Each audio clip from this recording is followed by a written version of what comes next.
exciting adventure in outer space with Scott McCloud, Space Angel, in the story of The Light Barrier. 25 years ago, a formation of Earth ships, much like this one, plied this same route in space on the first leg of an historic mission, the testing of revolutionary ion power.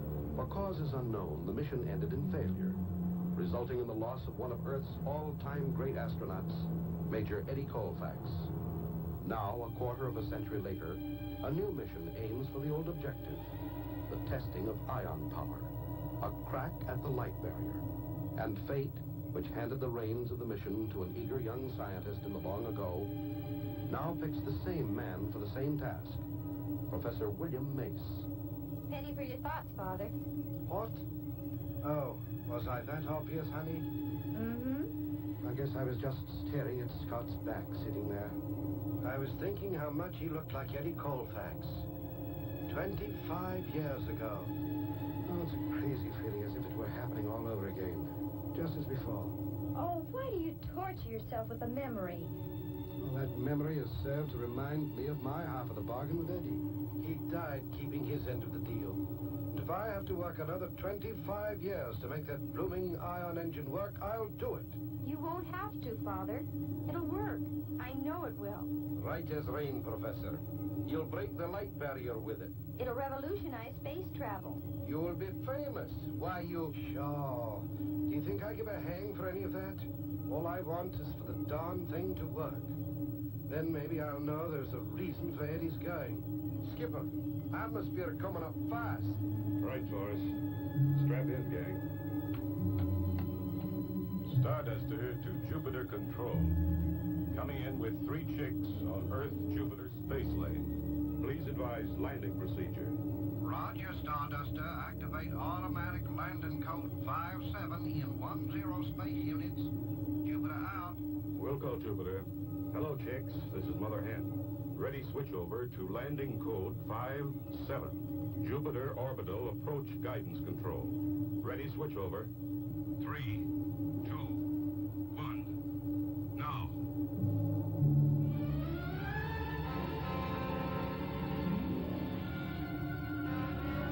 Well, it won't be long now, Professor. Then your work really begins. Convincing the Space Council your engine is ready for test. You believe it's ready, don't you, lad? And if you're up to the test, that's what matters most. We're up to it, Professor. We sure are. We've learned a lot since Eddie Colfax made his test. We're with you, Father, all the way. Stand by to rotate.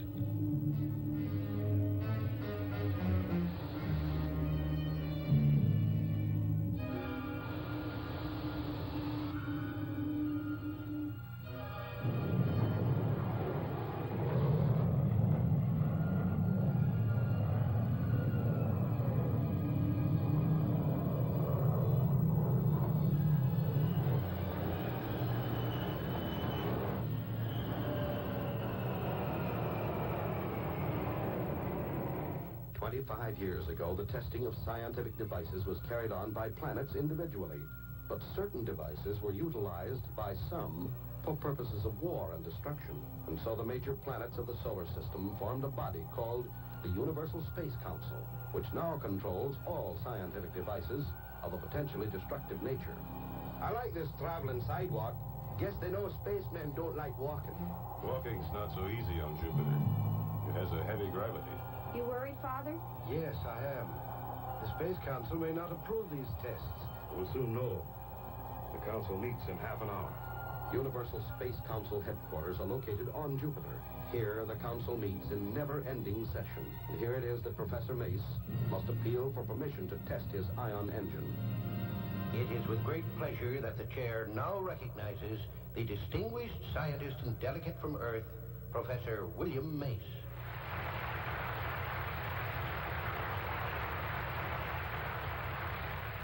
The Saturn delegation is obviously opposed to Professor Mace's test. Scott, what's wrong? Brace yourself, Chris. For hours, Professor Mace lectures the council on the merit of his revolutionary ion engine. Each molecule of propellant is electrically charged, ionized. This is done by passing the propellant over heated metal grids. Then it's possible to accelerate the charged ions to extremely high velocities through these nozzles by means of the electric field. The performance curves in all ranges of harness tests indicates values of specific impulse exceeding 30,000 seconds. Mr. Chairman. The chair recognizes the delegate from Saturn. Mr. Chairman, I move that the council reject Professor Mace's request for permission to conduct ion propulsion tests. For reason that the projected tests lack certain safety precautions, and if successful, could result in a potentially destructive device. I second the motion. Scott, this will kill Father. It isn't fair. The motion has been made and seconded. Mr. Chairman, I am Professor Mace's daughter, sir. On Earth, we have a game called baseball. That ball in the hands of a bad pitcher is also a potentially destructive device. My father worked hard on his engine for 25 years, and I'd hate like the dickens to think it wasn't safe because I'm one of the test crew.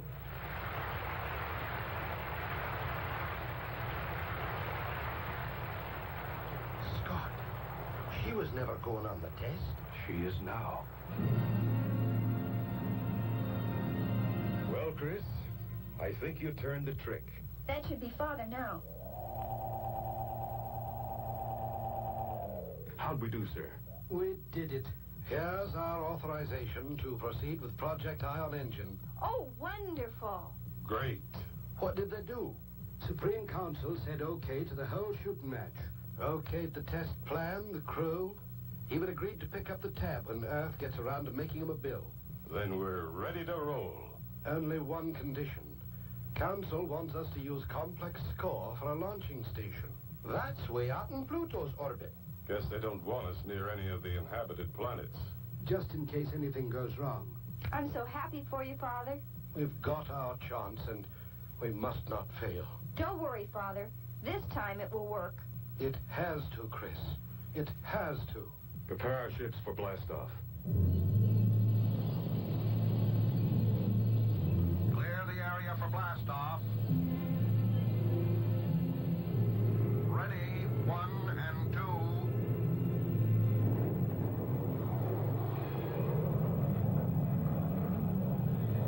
Ready, number 3.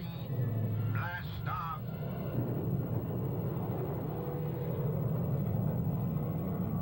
Ready, number 5.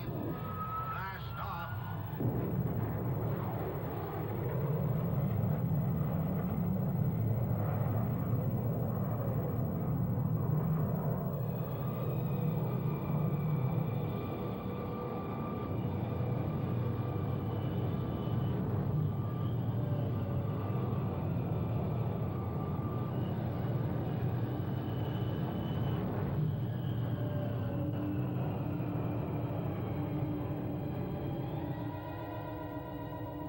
Starduster to complex score. We're approaching you on Jupiter Space Lane. Roger, Starduster. We're tracking your group. You're now on target. Roger, score. Starduster out.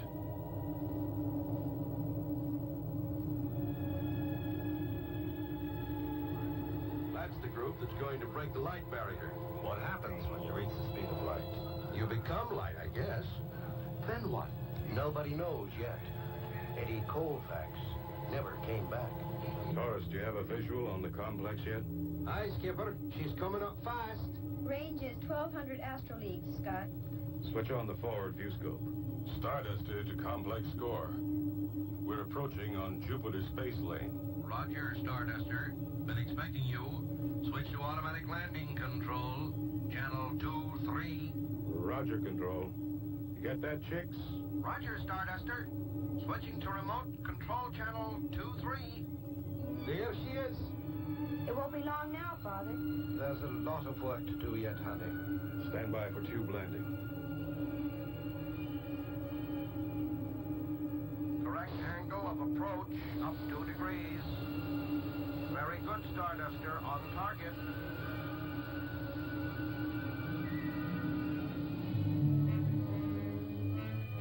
We've landed your freighters in tubes 3, 4, and 5. Tube 1 is set up for assembly. It's an honor to be of service to you, sir. My crew, as well as myself, is at your disposal. Thank you, Commander. The more help we can get, the sooner we can prove the capability of the ion rocket. As I understand it, Professor, your ion engine will actually produce its own fuel. Aye, and it's capable of exceeding the speed of light. That we are not going to attempt. At least not on this trip. Well, gang, let's get to work. And so the work begins. The component parts that were brought in the freighters start coming together in the assembly tube, and the great ship begins to take shape. Professor Mace and Scott check each step of assembly. Every part, every circuit is gone over again and again. Knowing the importance of this test, the highly skilled technicians work tirelessly, relentlessly performing the jobs in which they have been trained and rehearsed for so many months. Hour after hour, Scott, Torres, and Crystal study the control systems and procedures. Environment systems are checked and rechecked. Finally, the great ion engine is installed, and the ship is complete, ready for its journey into unknown outer space at speeds never before attained by men or machines. I've said it 1,000 times, Scott, but I'll say it once more. Do not exceed the speed of light. We're not ready yet. We don't know what will happen beyond. We'll remember, Professor. Funny. I remember telling that to Eddie Colfax 25 years ago. Don't worry, sir. We'll follow your instructions to the letter. Yes, Father. And this test will be successful. I just know it will. Aye, and we all want to be here for the celebration. Chris, honey, bless you. Father. All aboard, crew. Clear the tube for blast off. All set here.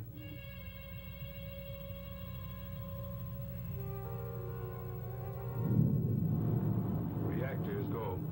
Umbilical, go. Cabin pressure, go. Tube doors open. Ready and counting. 10, 9, 8, 7, 6, Trajectory angle, go. 5, 4, 3, 2, 1, 0.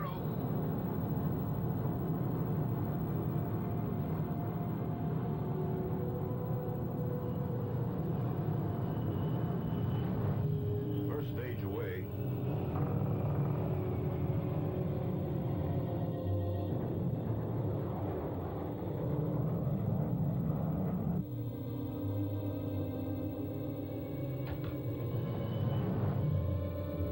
Jettison the ion shielding. A perfect launch. Good luck, kids. Heaven bless you. Extending ion engine.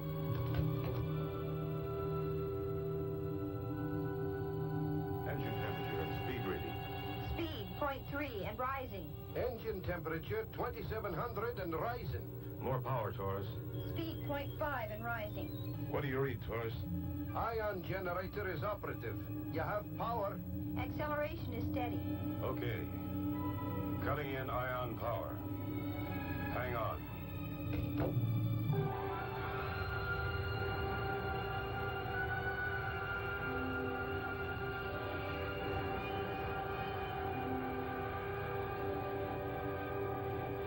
So far, so good. Speed, 0.4. Scott, that's 81,000 miles per second. Let's try a little more. Watch the road ahead, Torres.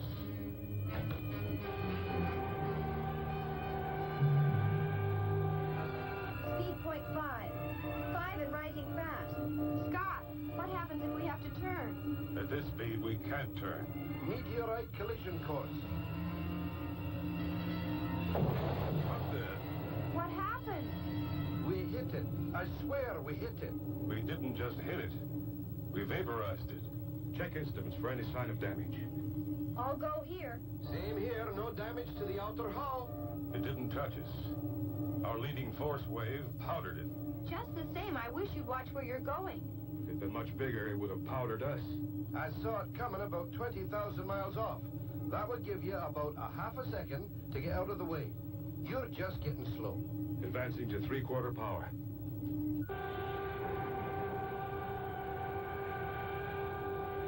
Advancing to full. Speed, 0.8 and increasing. They're fading out. They're traveling almost as fast as our radar signal. They're approaching the speed of light. Back off, Scott. Back off!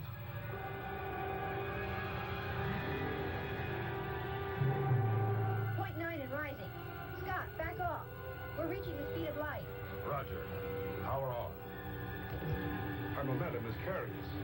Hold on. No telling.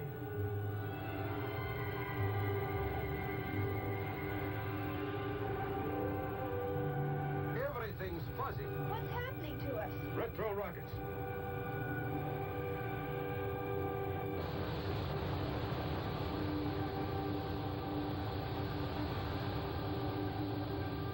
Oh, what an experience. We actually reached the speed of light. That's what I'd call a successful test. Professor Mace will be mighty proud.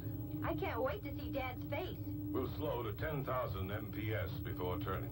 Scott, hold your course. I've got a fix on something. I think it's a spacecraft. I'll retract the crab net. Reverse your G-seats. We'll be braking fast.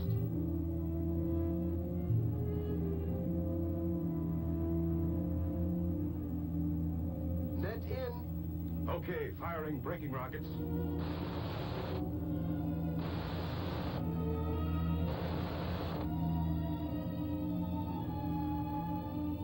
Scott, it is another ship. There's never been a ship out this far before, from our galaxy. Except one. Eddie Colfax made the first test run in this area. Firing retro rockets.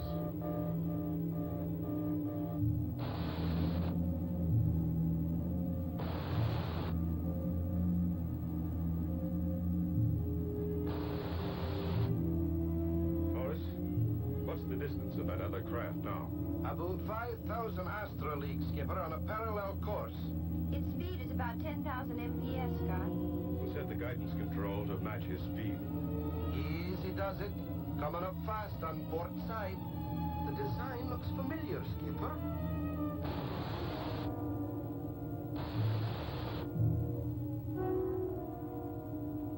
You're right, Cars. It's an old-timer. I'd better go check it out. There's no design allowance for propellant. Only ion rockets don't need propellant, and ours is the first. Except for... Just stand by. This shouldn't take long. If you run into any trouble, Skipper, let us know. No worry, Taurus. I'll keep in touch.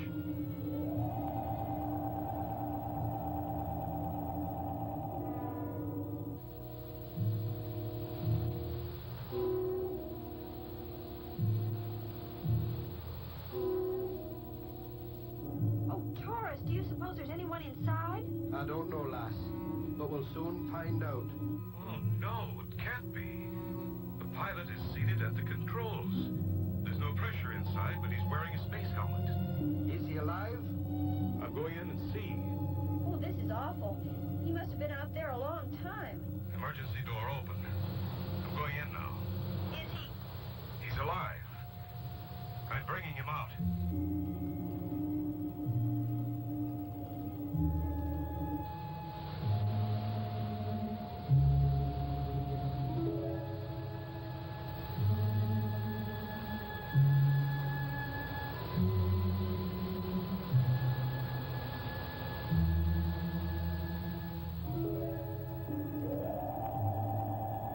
Taurus, give me a hand. Chris, break out the oxygen.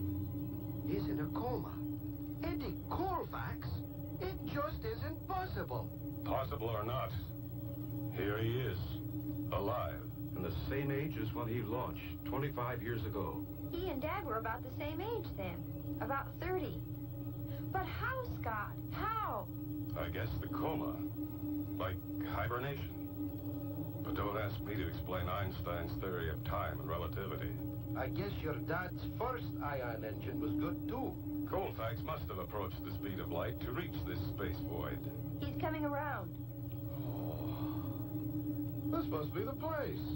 You're an angel. What happened? You'd never believe it. That's right. Eddie Colfax. Meet Crystal Mace, the professor's daughter. She wasn't around when you made your flight. Well, what do you mean? Crystal will have plenty of time to fill you in on the way home. Let's get this baby turned around, Taurus.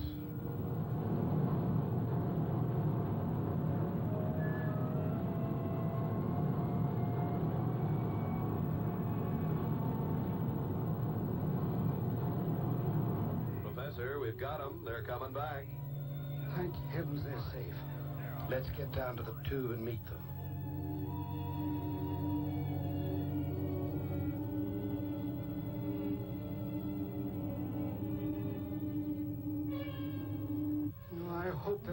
right?